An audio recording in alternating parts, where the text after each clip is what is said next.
C'est une ambiance de grande concentration qui règne dans les salles du complexe Ewabora de Kolwezi ce samedi 27 décembre.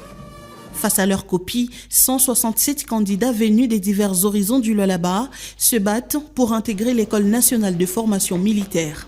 Le lancement officiel de ces épreuves a été marqué par la présence de la gouverneure de province Fifi Masukia Saini.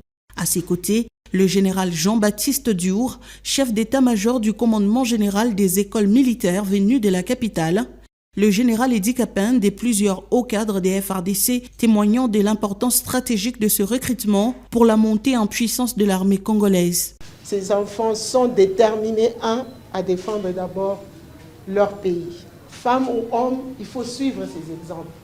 Tous ceux-là que vous voyez devant vous, ce sont des officiers qui sont passés par l'école où vous avez choisi d'aller. Je suis tellement fière de savoir que vous avez entendu les sons de cloche, que vous avez entendu l'appel du président de la République, vous avez entendu l'appel de votre gouverneur et vous l'avez montré aujourd'hui. C'est pour cela que nous sommes là, avec le Dieu que nous prions chaque jour, que le président prie chaque jour, que moi je prie chaque jour, que ce Dieu-là vous accompagne. Ce concours ne s'adresse pas uniquement aux jeunes diplômés d'État.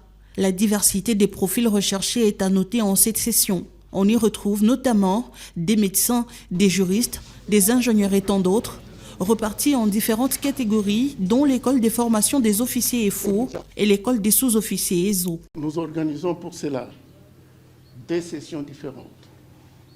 Nous avons la session ordinaire qui a une durée de 3 ans réservée aux diplômés d'État. Et nous avons une session spéciale qui a une durée de 9 mois réservée aux universitaires. Le général Edi Kapende, commandant de la 22e région militaire, a, avant le texte proprement dit, prodigué quelques conseils aux candidats. Vous avez décidé vous-même de devenir soldat. Mais vous devez savoir que le métier de soldat, c'est un métier d'honneur. Ça veut dire que le comportement d'un officier doit faire respecter les symboles de la République. Servir sous le drapeau est une vocation qui séduit de plus en plus la jeunesse du Lualaba.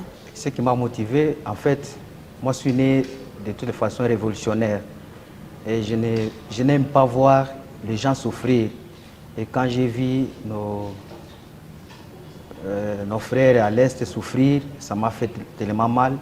J'ai dit je pourrais aussi intégrer l'armée. Ensemble avec les autres, on pourrait aider notre pays. Nous demandons à tout jeune qui a la volonté, la dévotion, d'intégrer l'armée. Notre pays est en guerre. Nous, jeunes, avec l'âge, nous devons défendre ce pays. Et défendre le pays, ce n'est pas en parlant à la maison ou en faisant des écrits sur des réseaux sociaux. Mais l'amour d'un jeune pour sa patrie, c'est d'intégrer l'armée et défendre cette armée. En choisissant de rejoindre les rangs, ces jeunes répondent à l'appel à la mobilisation générale lancé par le chef de l'État Félix-Antoine Tshisekedi. Une fois le test réussi, ces futurs cadres des FARDC rejoindront les centres de formation à Kananga au Kasaï central pour parfaire leurs connaissances militaires et techniques afin de défendre l'intégrité du territoire national.